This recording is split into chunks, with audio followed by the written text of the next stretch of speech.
The morning sun rises, and you awaken not just from sleep, but from the echo of a long-forgotten dream.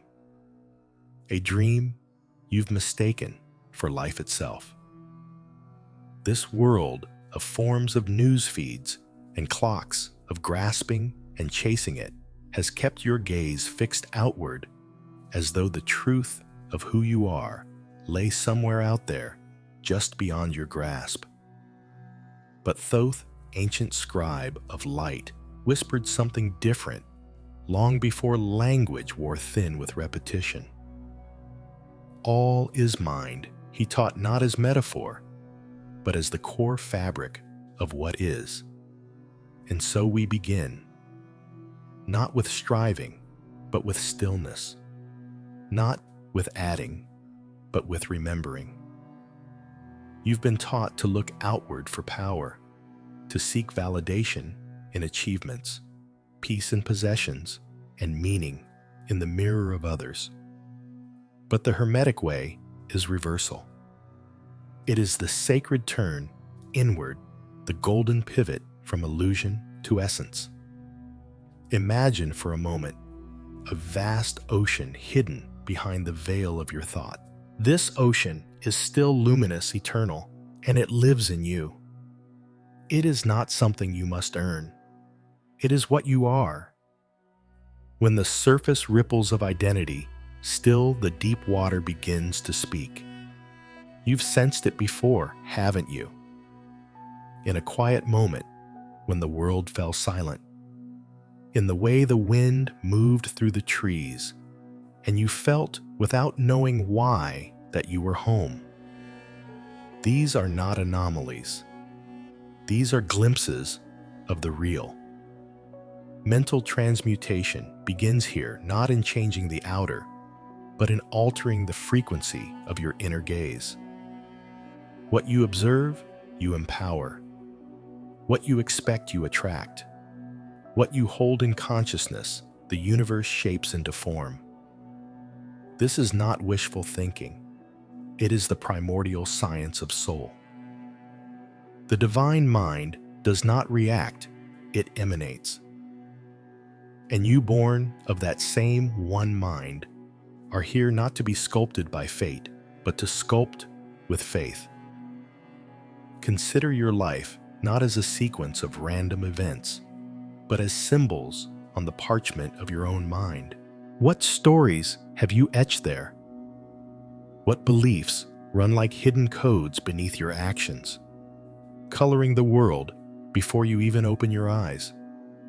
The Kabbalion tells us, the all is mind, the universe is mental. If you truly heard this, would you not approach each thought as sacred, each belief as an architect, each emotion as a frequency tuning your field? In the temple of Hermetic wisdom, there are no idle thoughts. Each one is a brushstroke on the canvas of becoming.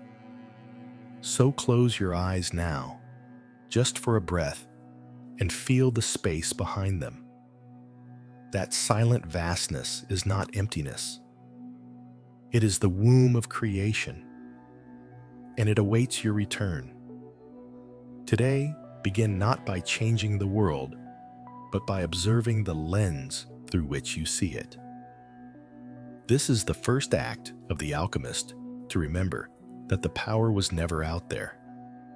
It rises like the inner sun from the place within that has never forgotten its source. You are not a wanderer lost in time.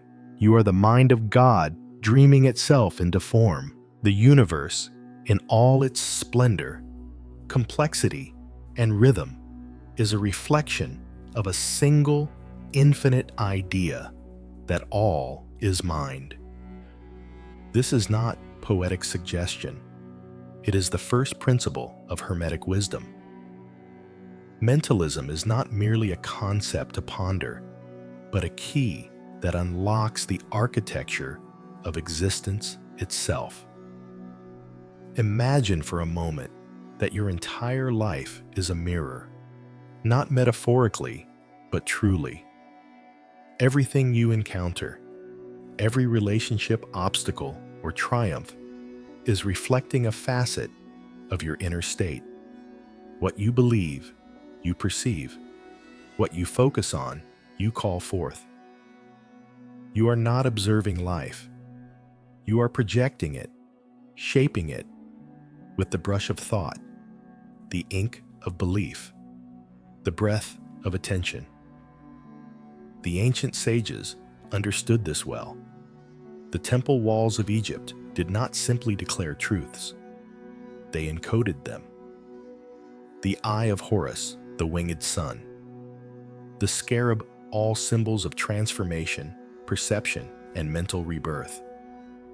They were signposts pointing to the mastery of inner vision. To understand the law of mentalism is to awaken from the slumber of victimhood. No longer do you say life is happening to me. Instead, the alchemist learns to say life is responding to me. The shift is subtle but monumental, for it means reclaiming the throne of your consciousness. Imagine your mind as a still lake. A single thought is a pebble dropped into its waters, sending ripples across the field of your reality. The more energy you give to a thought through emotion, repetition, or attention, the wider the ripples grow, eventually touching the shores of form. Let's bring this closer to home. Think of a time you expected failure. Notice how your body tensed, your voice dimmed, your decisions hesitated. Life met you at that frequency. Now recall a time you believed in your success, how doors opened, how people smiled, how synchronicities wove together a tapestry of confirmation. This is not coincidence. It is correspondence. As within, so without. Mentalism teaches us that the divine mind does not judge or filter. It simply receives the patterns of thought and reflects them back like a cosmic echo. It is not punitive. It is precise. It gives form to the formless intention you emit. There is great beauty in this, for it means that no thought is wasted, no prayer goes unheard, no vision is in vain. Every pulse of your mind contributes to the world you walk through. You are the dreamer, dreaming, and also the dream unfolding. But with this power comes sacred responsibility. What are you imagining each day? What inner dialogues play on repeat within you? Are you affirming your worth or reinforcing your wounds? Are you seeing with the eyes of fear or the lens of faith? Begin to become curious about your own mind. Watch it as you would a sacred text. Trace its themes, challenge its assumptions, rewrite its mantras. The Kabbalion reminds us to change your life, change your vibration. To change your vibration, change your mind. This is not about forced positivity. It is about refined awareness. Even the darkest thought holds potential for transmutation. To see it, hold it without judgment. Listen to what it teaches. Then lift it to a higher octave, like the alchemist who turns lead into gold. As you walk through your day, notice your mental footprints. What reality are you planting with each step? Are you walking as a sovereign creator or as a spectator of chance? The difference is everything. Return again and again to this truth: all is mind, and your mind is not separate from the mind of the all. You are the wave in the ocean, the spark in the fire, the thought and the thinker. Your life is not a sentence passed down by fate. It is a sentence you write word by word, thought by thought, in the sacred grammar of creation. What happens when we begin to look not just at the thoughts we think, but at the patterns beneath them? The invisible rhythms, polarities, and frequencies that give them life. This is the deeper work of the alchemist, not merely to observe the mind, but to transmute its elements, to move beyond reaction and become the conductor of inner symphonies. The Kabbalion teaches, everything vibrates, nothing rests. And so it is with your consciousness. Even in silence, your being hums with subtle music. Every mood, every belief, every mental loop is a note in your energetic field. You are not fixed. You are frequency. A living oscillation between the poles of what could be and what is. Let us speak now of polarity, light and dark, joy and sorrow, power and doubt. These are not enemies, but twin flames of the same essence. Hermetic law reveals that opposites are identical in nature, differing only in degree. Cold and hot are both temperature. Love and hate are both emotional charge. Life and death are movements along the same line of being. When we resist one pole, we empower it. When we recognize both, we begin to dance with them. The true transmutation is not to eliminate darkness, but to see its role in revealing the light. Just as a seed must crack open to awaken the tree, so too must we honor the fractures that let the radiance emerge. You've lived this already, haven't you? The moment heartbreak became a teacher. The way loss hollowed you out just enough to make room for grace. This is not punishment. It is pattern, rhythm, sacred pendulum. The wise do not cling to any one state. They ride the wave with eyes open, learning to surf the shifts rather than drown in them. This is the law of rhythm. Everything rises and falls, breathes in and out, flows from crest to trough. To align with it is to stop fearing the downturns. They are not the end. They are preparation. They are not regressions. They are recalibrations. In every retreat, the next expansion is encoded. Mental transmutation, then, is not about suppression. It is about shifting tone. Take the inner heat of anger, for instance. Held mindlessly, it destroys. But observed, breathed through, and reoriented, it becomes fire for justice, clarity, transformation. The same energetic force lifted to a higher note. Think of it as emotional alchemy. What was once a wound becomes wisdom. What was once fear becomes fuel. You do not discard your shadow. You illuminate it, and in doing so, reclaim the power it once held captive. Begin practicing this in small moments. When irritation arises, pause. Name the polarity. What is its opposite? What higher expression does this feeling point toward? Let your awareness rise like incense, lifting the energy from base impulse to divine insight. You are not your thoughts yet. Your thoughts shape your world. You are not your emotions. Yet your emotions vibrate the tone of your experience. The alchemist knows by choosing where to place the mind, the matter eventually follows. Picture a prism in your heart, catching the white light of the divine mind and refracting it through your lived experience. Some days, the colors are bright, others muted, but all of it is light slowed into form. Even your sorrow has spectrum. And so you walk the path of the middle way, not rejecting pain, not clinging to pleasure, but understanding both as necessary notes in the symphony of soul. You become not the emotion, but the one who chooses how to shape it. The Kabbalion offers this gift.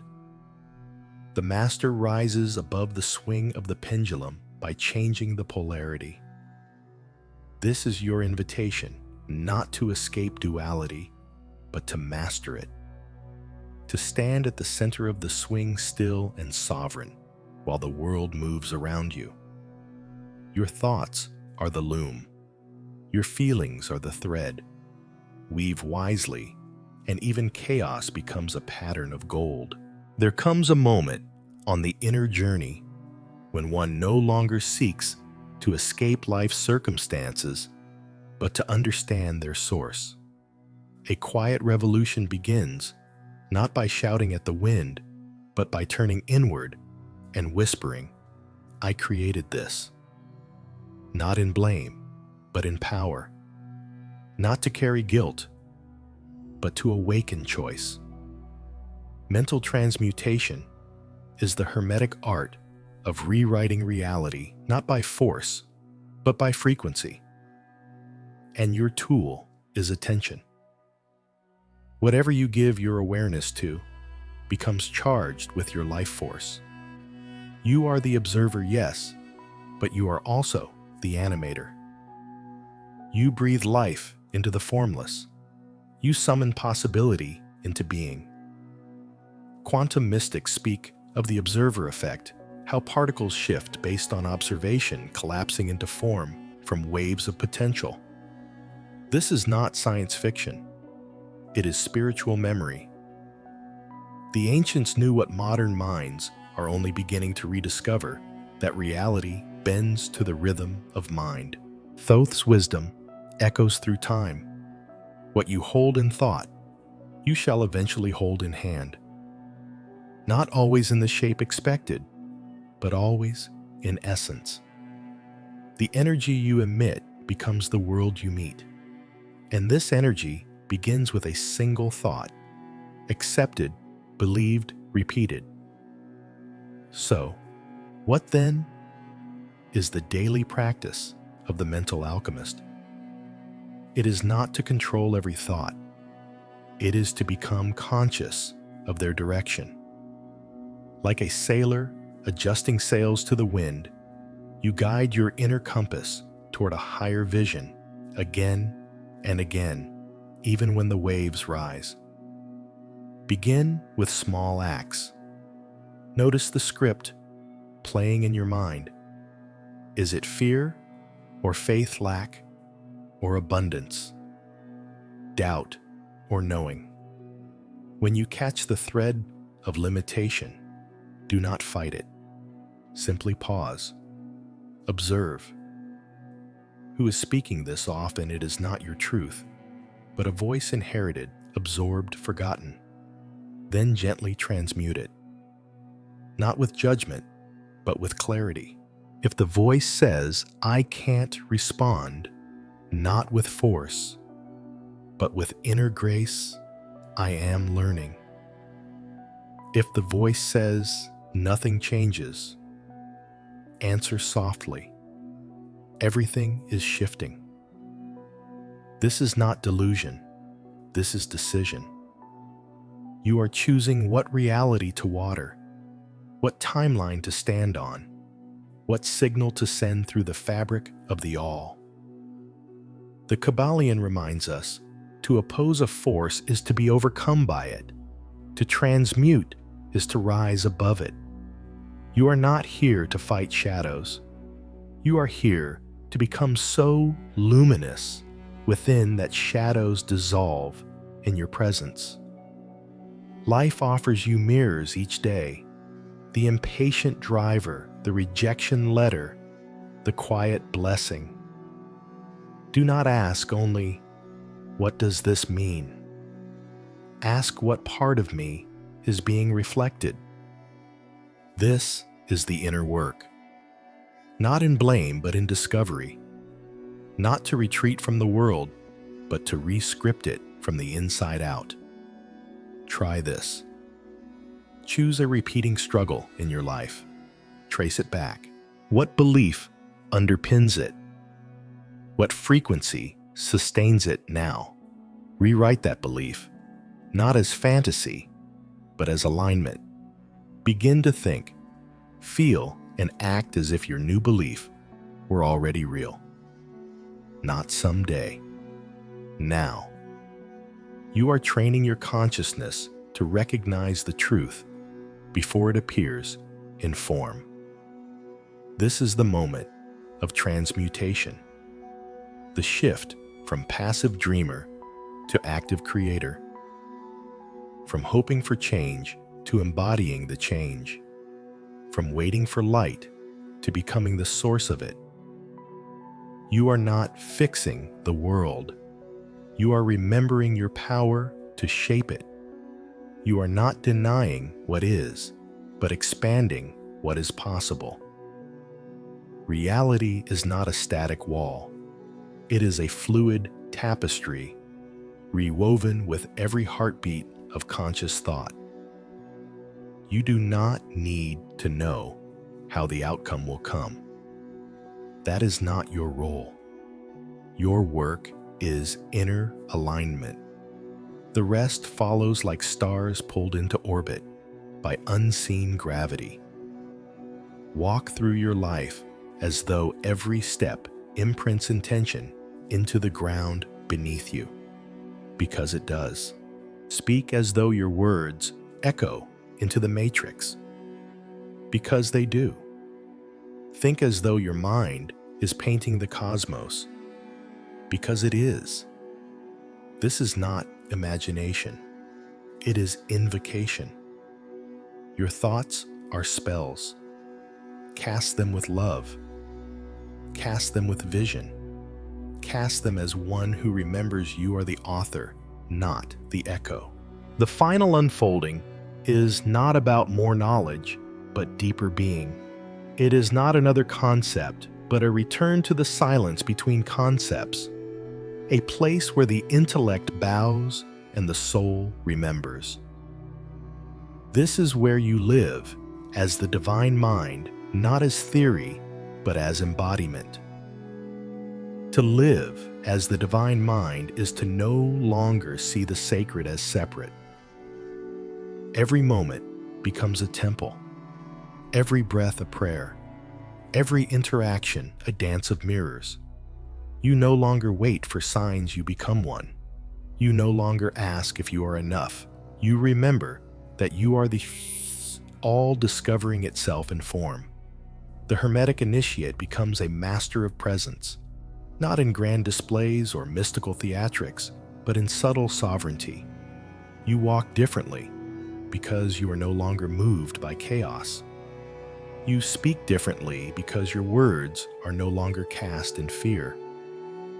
You create differently because you no longer build from lack. And this transformation is not loud. It is not public.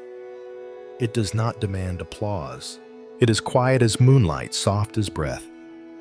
It happens in the small choices when you choose trust over doubt, stillness over reaction, vision over memory.